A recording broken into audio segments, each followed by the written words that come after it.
What's going on, people? It's TRB, and here's what I was thinking about the e-logs and the 14-hour clock. And by the way, feel free to enjoy the scenery. Now, the problem that we have with that I'm having with the 14-hour clock or the e-logs is that the 14-hour clock does not stop, and that's where the problem comes in at for me. It doesn't stop. So I'm thinking if they stop the 14-hour clock from ticking down. Here, I'll give you an example. If you drive 5 hours, you get to the shipper. It takes them 5 hours to load you up. Then you drive for another 5 hours. The 5 hours it takes for them to load you up should not be counted against you on your e-logs. That's what I'm looking at right now. That's how I'm brainstorming right now with it.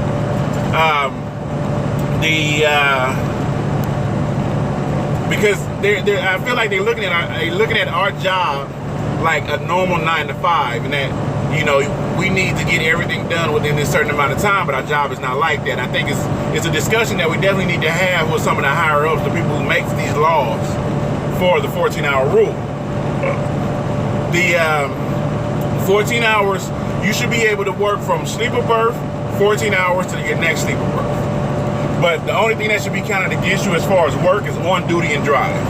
If you go off duty or sleeper berth, those two should not be counted against you on the 14-hour clock. So that means once you go off duty, your 14-hour clock needs to stop. It needs to stop. Once you go to sleeper berth, your 14-hour clock needs to stop.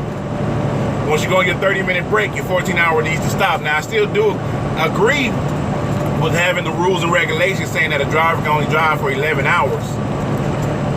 Because that protects us from the big companies and different people like that making us drive longer than we can, or that we're supposed to, you know. But I feel like if you only drove 6 hours and you was at a shipper receiver for 3 hours, those 3 hours should not be counted.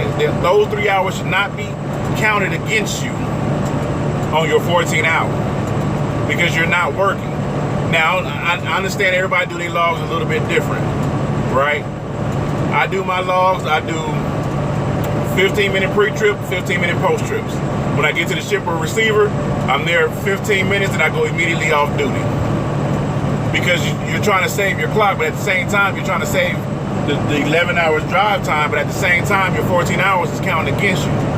And there's plenty of people out there that ends up running on their 14-hour clock because the rest of the time has been ate up at a shipper receiver or in traffic or something like that. So here's my thing. I think they should create a new macro, so to speak. You know, you got on duty, off duty, sleeper berth, off duty driving, and I think they should make one, I don't know, fucking MM for minimum motion. So anytime you're driving 14 miles an hour or less, it won't be counted against you as drive time, because that's a minimum movement. You get what I'm saying? So if you are stuck in traffic, that time will technically not be counted against you on your 14-hour clock. Probably should even be counted against you on your drive time, because it'll have a new macro say minimum movement. Because if you're in traffic, if you're in LA traffic, you know, for 4 hours trying to go 30 miles, you know, a lot of us understand what that's like. You know what I mean? So that's what I'm thinking, and I want to know how you guys feel about it. I'm brainstorming right now, so please feel free to forgive me if what I'm saying don't make sense. But I think that would help, because the 14-hour clock is always working against us. It's never working with us, and that's the problem that I'm having, and that's the problem that I think a lot of people are having, and that's the benefits of having paper logs. Benefits of having paper logs is if you were stuck in traffic and only went 30 miles in 3 hours, you can edit that. You know what I'm saying? And that's what a lot of people do. Like, even though I have an app, it's still technically like paper logs, even though I do my logs on an app. You know, anytime DOT needed, I just email it to them and bam, they got it. They go ahead and do their thing. But at the end of the day, I think that will help drivers when it comes to e-logs and making money out here. Because as long as that 14-hour click and you can't control it, that's where the problem comes in. That's what a lot of the problems people are having with e-logs is they cannot control that 14-hour. Like, if you were to do something like that, I'm pretty sure most drivers wouldn't have a problem with it because they feel like they can still control what it is that they're doing. You know? They can still control what it is that they're doing. So I want to know what y'all think about it. Do you think they should create a new macro for minimum movement?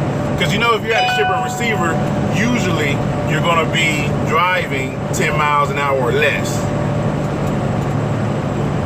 So that's considered minimum movement of the truck. You know, you're not changing cities and different things like that. You know, so that should be kind of against your drive time or your 14. Like to know what y'all think about it. All right. You know what? I even feel like they should create a macro for shippers and receivers. So if you're at a shipper or receiver, you hit a particular macro, it will put you off duty at that shipper or receiver. That way it will not count against your 14. So that one, I keep saying macro, but it's probably not a macro. But that one item that you will select as far as electronic logs go, it will stop your 14, and hell, it could even put you on duty. It could put you on duty not working. You know, and that way DOT would know that you've been at this shipper for X amount of time. It would know you've been at this receiver for X amount of time. It'll know, like, you know, you was fueling at a certain amount of time. It'll know the reason why you was on duty and not driving. You know, that's just how I feel about it. And I would definitely like to know what y'all think about it, because if they could just create those, that way when you do show up at a shipper or receiver, you just push a button, boom, 14-hour stop. You can go on duty, but it won't count against your 14 hours. If they want you to be always on duty as long as you're at the receiver, because you'll be on duty for 3-4 hours waiting for these shipper and receivers to get you unloaded. So let me know what y'all think about it. Hopefully y'all enjoyed the scenery. As always, thank you for stopping by. It's TRB. Let's have a discussion. Let's talk about it. We can talk about how the 14-hour rules suck, but let's talk about how we can improve the hours of service rules and regulations. All right? All right, y'all be easy.